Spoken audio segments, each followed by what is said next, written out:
Praise lord అందరికీ. వాక్యదానంలోనికి వెళ్దాము. యెషయా గ్రంథము 49వ అధ్యాయము 15-16 వచనం. స్త్రీ తన గర్భమున పుట్టిన బిడ్డను కరుణింపకుండా తన చంటి పిల్లను మరచునా? వారైనా మరచుదురు గాని నేను నిన్ను మరువను. చూడుము, నా అరచేతుల మీద నిన్ను చెక్కి ఉన్నాను. మనకున్న కష్టాలలో, మనకున్న బాధలలో, మనకున్న ఎదుర్కొనే బాధలలో, కష్టాలలో, ఆర్థికంగా, మానసికంగా, ఆత్మీయంగా ఎటువంటి విధమైన కష్టాలలో మనకు ఒక తలంపు రావచ్చు, దేవుడు నన్ను విడిచిపెట్టినాడా, దేవుడు నన్ను మర్చిపోయినాడా, మరి నేను ఎందుకు ఈ కష్టాలలో వెళ్తున్నాను, నేను ఎందుకు ఇవన్నీ అనుభవిస్తున్నాను అనే ఒక ప్రశ్న మన జీవితాలలో మనకు రావచ్చు. కానీ దేవుడు ఏం సెలవిస్తున్నాడు? స్త్రీ తన బిడ్డను మరచునేమో కానీ నేను మరువను.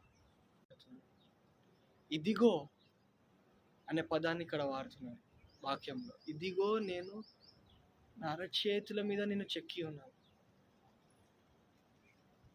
ఆయన చేతుల మీదనే కదా మనల్ని చెక్కి ఉన్నాడు. ఆయన చేతుల మీద ద్వారానే కదా మనల్ని తయారు చేసి ఉన్నాడు.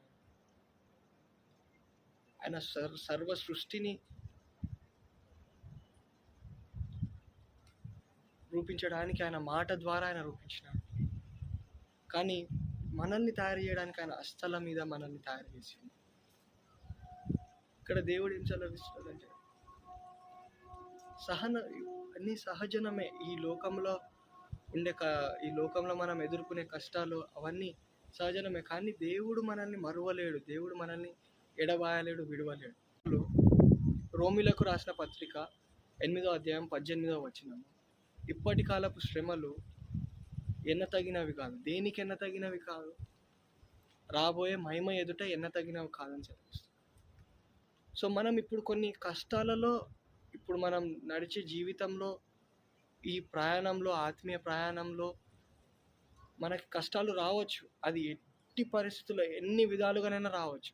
ఆత్మీయంగా, శారీరకంగా, మానసికంగా, కుటుంబ పరిస్థితులలో కావచ్చు, మన ఆర్థిక పరిస్థితులలో కావచ్చు, ఎట్టి పరిస్థితుల్లోనైనా మనకి కష్టాలు రావచ్చు. కానీ దేవుడు ఏమంటున్నాడు? మనకి పొందే మహిమ ఎదుట ఇప్పటి కాలపు శ్రమలు ఎన్నతగినవి కాదు.